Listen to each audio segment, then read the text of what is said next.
Tirurangadi today news അപ്ഡേറ്റിലേക്ക് സ്വാഗതം. വാക്കുകളിൽ നിറയുന്ന സംശുദ്ധിയും കാലം കോർത്തിണക്കിയ കരകൗശല വിദ്യകളും പെണ്ണഴകിൽ തീർക്കുന്ന നവീനത അത് ആമിയ ഗോൾഡൻ ഡയമണ്ട്സിനല്ലാതെ മറ്റാർക്കും നൽകാനാവില്ല. കേരള ഡിസൈൻ പണിക്കൂലി 2.5% മുതൽ, ബോംബെ കൊൽക്കത്ത ഡിസൈൻ പണിക്കൂലി 5.9% മുതൽ, ആന്റിക് ടർക്കിഷ് ഡിസൈൻ പണിക്കൂലി 5.9% മുതൽ, കൂടാതെ വെഡിംഗ് പർച്ചേസുകൾക്ക് പ്രത്യേക സ്കീമുകൾ.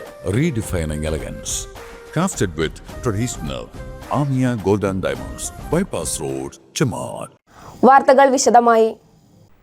ലഹരി കേസുകളിൽ പിടിക്കപ്പെടുന്നവർ നിയമത്തിന്റെ പരിമിതികളിലൂടെ രക്ഷപ്പെടുന്നുവെന്ന് Parappanangadi range excise inspector KT Shanuj. ചേളാരിയിൽ ഒരുമ റെസിഡൻസ് അസോസിയേഷന്റെ നേതൃത്വത്തിൽ സംഘടിപ്പിച്ച ലഹരി വിരുദ്ധ ബോധവൽക്കരണ പരിപാടിയിൽ മുഖ്യ പ്രഭാഷണം നടത്തി സംസാരിക്കുകയായിരുന്നു അദ്ദേഹം. പലപ്പോഴും കഞ്ചാവും മറ്റു ലഹരിയുമായി പിടിക്കപ്പെടുന്നവർ നിയമത്തിൻ്റെ പരിമിതികൾ ഉപയോഗപ്പെടുത്തി രക്ഷപ്പെടുകയാണ് ചെയ്യുന്നതെന്നും ലഹരിയുടെ അളവ് കുറവാകുന്നത് ചൂണ്ടിക്കാണിച്ച് ആൾജാമ്യത്തിലൂടെ രക്ഷപ്പെടുന്നത് പതിവാണെന്നും അദ്ദേഹം പറഞ്ഞു. 9 കഞ്ചാവ് കേസുള്ള ആളെ പിടിച്ച് കോടതിയിൽ ഹാജരാക്കിയപ്പോൾ സ്വന്തം ജാമ്യത്തിൽ കോടതി വിട്ടയക്കുകയാണ് ഉണ്ടായതെന്നും പലപ്പോഴും അറസ്റ്റ് ചെയ്ത് കോടതിയിലെത്തുമ്പോൾ കോടതി സ്വന്തം ജാമ്യം നൽകുന്നത് ഇത്തരക്കാർ മനസ്സിലാക്കിയിട്ടുണ്ടെന്നും ആ നിയമത്തിന്റെ പരിമിതി ഇവർ ചൂഷണം ചെയ്യുകയാണെന്നും അദ്ദേഹം പറഞ്ഞു. ഈ പറയുമ്പോൾ തന്നെ ഒരു കാര്യം പറയാതെ വയ്യ, നിയമത്തിന്റെ അപര്യാപ്ത, നിയമത്തിന്റെ ലൂപ്പ് പോയിന്റ് ഇവർ ഉപയോഗിക്കുന്നുണ്ട്. മനസ്സിലായില്ലേ? ഇതെല്ലാവർക്കും ക്രിമിനൽസ് നമുക്കേ അറിയാത്തുള്ളൂ ഇതെന്താണ്, പിന്നെ ഇതെങ്ങനെ നിയമം കർക്കശമാണോ ഇല്ലേ എന്നുള്ളത് നമുക്കേ അറിയാത്തുള്ളൂ. ഇപ്പോൾ NDPS ആക്ട് എന്ന് പറഞ്ഞു കഴിഞ്ഞാൽ ഒരു കേന്ദ്ര നിയമമാണ്. ഇന്ത്യയിൽ ഒട്ടുക്കൊരു ഇതാണ്. ഇപ്പോൾ കഞ്ചാവ് MDA പോലുള്ളതാണ് NDPS ആക്ട്. ഈ ആക്ട് ഒരു കേന്ദ്ര നിയമമാണ്, ഇന്ത്യയിൽ ഒട്ടുക്കുള്ളൊരു നിയമമാണ്. ആ നിയമം കൊണ്ടാണ് നമ്മൾ ആ നിയമത്തിൻ്റെ ചട്ടക്കൂടിൽ നിന്നാണ് നമ്മൾ പ്രവർത്തിക്കുന്നത്. കഞ്ചാവ് പോലുള്ള നാച്ചുറൽ ലഹരി നമ്മൾക്ക് ഒരു പരിധി വരെ നമുക്ക് റിമാൻഡ് ചെയ്യാൻ പറ്റുള്ളൂ. അത് നിങ്ങൾ മനസ്സിലാക്കണം. ഒരു ചെറിയ ക്വാണ്ടിറ്റിയോ കിട്ടിക്കഴിഞ്ഞാൽ നമുക്ക് റിമാൻഡ് ചെയ്യാൻ പറ്റില്ല. അവർ 2 ആൾ ജാമ്യത്തിൽ ഇറങ്ങിപ്പോകും. നിങ്ങൾ വിചാരിക്കും ഇത്രയൊക്കെ നമ്മൾ പിടിച്ചു കൊടുത്തിട്ട് അവനെ വെറുതെ വിട്ടില്ലേ, ഇവർ വിട്ടില്ലേ എന്ന് വിചാരിക്കും. പക്ഷെ നമുക്ക് നിയമം അങ്ങനെയാണ്. അപ്പോൾ ഞങ്ങളൊരു അവിടെ ഹാബിച്വൽ ഒഫൻഡർ ഉണ്ട്, ഒരു ചങ്ങാതി. അവനെ പിടിച്ച 9 കേസാണ് അവന് എതിരെയുള്ളത്.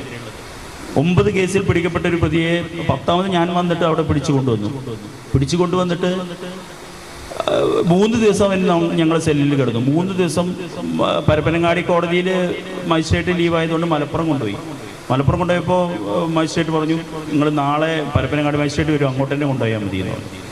3ാമത്തെ ദിവസം അവന് ജാമ്യക്കാർ വന്നിട്ടും ഞാൻ ജാമ്യം കൊടുത്തില്ല. 2 ആൾ ജാമ്യത്തിൽ വന്നിട്ടും ജാമ്യം തരുന്നില്ല എന്ന് പറഞ്ഞു. കൊടുക്കണം എന്നുള്ളതാണ് ഇത്. പക്ഷേ അവൻ ഹാബിറ്റ് ഓഫൻഡർ ആയതുകൊണ്ട് കൊടുത്തില്ല. 9 കേസുള്ളതുകൊണ്ട് ഞാൻ കൊടുത്തില്ല. ഈ 9 കേസും എല്ലാം വെച്ച് കൊടുത്തു. ഒക്കെ ചെറിയ ക്വാണ്ടിറ്റിയുള്ള കേസുകളാണ്, കുറഞ്ഞ കഞ്ചാവ് കേസുകളാണ്. ഈ 9 കേസും വെച്ച് മജിസ്ട്രേറ്റ് വലിയ റിപ്പോർട്ടും കൊടുത്ത് കഴിഞ്ഞ് മജിസ്ട്രേറ്റ് സ്വന്തം ജാമ്യത്തിൽ വിട്ടു. അവിടെ കഴിഞ്ഞപ്പോൾ 3 ദിവസം ഞാനിവിടെ അവന് തീറ്റിപ്പോറ്റി അല്ലെങ്കിൽ മജിസ്ട്രേറ്റ് കൊടുത്തപ്പോൾ, കാരണം നിയമം അതാണ്. അപ്പം അതിൻ്റെ പരിമിതി, ആ ഒരു പരിമിതി കൂടെ നിങ്ങൾ അറിഞ്ഞിരിക്കണം. നമുക്ക് ചെയ്യേണ്ട പരിമിതി അറിഞ്ഞാൽ മാത്രമേ ഞങ്ങൾ സഹായിക്കാൻ പറ്റുള്ളൂ. അപ്പോൾ പറഞ്ഞു വരുന്നതെന്ന് വെച്ചാൽ, ഒരു ചെറിയ ക്വാണ്ടിറ്റി കഞ്ചാവ് വിൽപ്പനക്കാരന് ഒരിക്കലും റിമൈൻഡ് ചെയ്യാൻ കഴിയില്ല. അതേസമയം അവനെ തടയാൻ നാട്ടുകാർ വിചാരിച്ചാൽ അവൻ്റെ കച്ചവടം നിർത്താൻ പറ്റും. എൻ്റെ ഇവിടെ വാർഡിൽ അല്ലെങ്കിൽ എൻ്റെ ഗ്രാമപ്രദേശം, എൻ്റെ റെസിഡൻസ് അസോസിയേഷനിൽ ഇത് നടക്കില്ല എന്ന് ഒരു കൂട്ടം യുവാക്കളോ ആൾക്കാരോ വിചാരിച്ചാൽ തടയാൻ സാധിക്കും. ആ ഒരു തീരുമാനം ഇനി അങ്ങനെ ഉണ്ടാവില്ല എന്നുള്ള തീരുമാനം നമ്മളെടുത്താൽ മാത്രമേ നമുക്ക് ഇത്തരത്തിലെ ഒറ്റപ്പെടുത്താൻ പറ്റുള്ളൂ. ഇതിൽ നമ്മുടെ സംഘാടകർ പറഞ്ഞു, മതമേലധ്യക്ഷന്മാരും ആരുണ്ട്. നമ്മൾ ഈ മതമേലധ്യക്ഷന്മാർ ശ്രദ്ധിക്കേണ്ട ഒരു കാര്യം എന്താണെന്ന് വെച്ച് കഴിഞ്ഞാൽ, നമ്മളെ ഇടവക ആയിക്കോട്ടെ, അതുപോലെ നമ്മുടെ മഹല്ല് കമ്മിറ്റി ആയിക്കോട്ടെ, അമ്പല കമ്മിറ്റി ആയിക്കോട്ടെ, ഇത്തരം ആൾക്കാരുമായിട്ടുള്ള സഹവാസം അല്ലെങ്കിൽ അതിൽ ബന്ധപ്പെട്ട നിക്കാഹ് പോലുള്ള കാര്യങ്ങളോ മറ്റു കർമ്മങ്ങളോ യാതൊന്നും അവരെ സഹകരിപ്പിക്കില്ല എന്നുള്ള തീരുമാനം എടുക്കണം. നമ്മുടെ ഭീമാപള്ളിയിൽ അങ്ങനെ ഒരു മഹല്ല് കമ്മിറ്റി ഒരു തീരുമാനം എടുത്തു. സഹകരിക്കില്ല എന്ന് തീരുമാനം എടുക്കണം. മഹല്ലിൽ നിന്ന് ഒറ്റപ്പെടുത്തണം. ഇടവകയിൽ നിന്ന് അവനുമായിട്ട് യാതൊരു ഇതില്ലാന്ന് തീരുമാനം. അങ്ങനെ നാട്ടിൽ സംഘടിപ്പിക്കുക മാത്രമേ നമുക്ക് ഒരു പരിധി വരെ തടയാൻ പറ്റുള്ളൂ. അല്ലാതെ നിങ്ങൾ തരുന്ന ഇൻഫർമേഷൻ, ഞങ്ങൾ ഇൻഫർമേഷൻ തരും, ഞങ്ങൾക്ക് ഇൻഫർമേഷൻ തരും, ഞങ്ങളത് വരും, ഞങ്ങൾ കേസെടുക്കും. കേസെടുത്ത് കഴിഞ്ഞാൽ ഇത്തരം ഇത് വെച്ചിട്ട് ചിലപ്പോൾ അവന് ജാമ്യത്തിന് വിടേണ്ട ഗതികേട് ഞങ്ങൾക്ക് വരും. ഇതിങ്ങനെ ഒരു ചക്രം പോലെ നടക്കും. നമ്മളെ കുട്ടികളെ അകപ്പെടും. ഒരു തവണ MDMA ഉപയോഗിച്ച് കഴിഞ്ഞാൽ രണ്ടാമത് ഉപയോഗിക്കാൻ ടെൻഡൻസി ഉണ്ടാവും. നിർബന്ധമായിട്ടുണ്ടാകുന്ന ഒരു സംഭവം. അത്രയും വല്ല സിന്തറ്റിക് ഡ്രഗാണത്.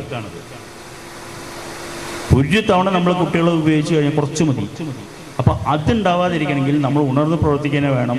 കൂടുതൽ പറഞ്ഞ് നിങ്ങളിതാക്കുന്നില്ല. നിങ്ങൾക്ക് എന്തെങ്കിലും സംശയങ്ങളോ ഇതുണ്ടെങ്കിൽ ഒരു ഇൻട്രാക്ഷൻ ഞാൻ ഉദ്ദേശിച്ചത്. അതുകൊണ്ട് നിങ്ങൾക്ക് കാര്യം മനസ്സിലാവുണ്ടാവും. വൈഡായിട്ട് പറഞ്ഞിട്ട് കാര്യമില്ല. പറഞ്ഞ പറഞ്ഞ ആവർത്തിച്ച ഞങ്ങളിപ്പോൾ കുറച്ച് ദിവസമായി തുടങ്ങിയിട്ട്. കാരണം കൺവെൻഷനുകൾ നടന്നുകൊണ്ടിരിക്കുകയാണ്.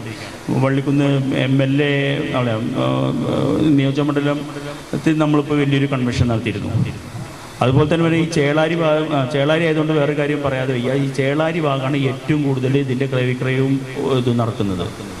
ഏറ്റവും കൂടുതൽ ക്രൈം ഞങ്ങൾക്ക് ഈ ഭാഗത്തുനിന്ന്, പ്രത്യേകിച്ച് ഈ ഹൈവേൻ്റെ പണിയായതുകൊണ്ട് അവർക്ക് അത് ഹൈഡ് ചെയ്യുന്നതിനും പെട്ടെന്ന് പോകുന്നതിനൊക്കെ പറ്റുന്ന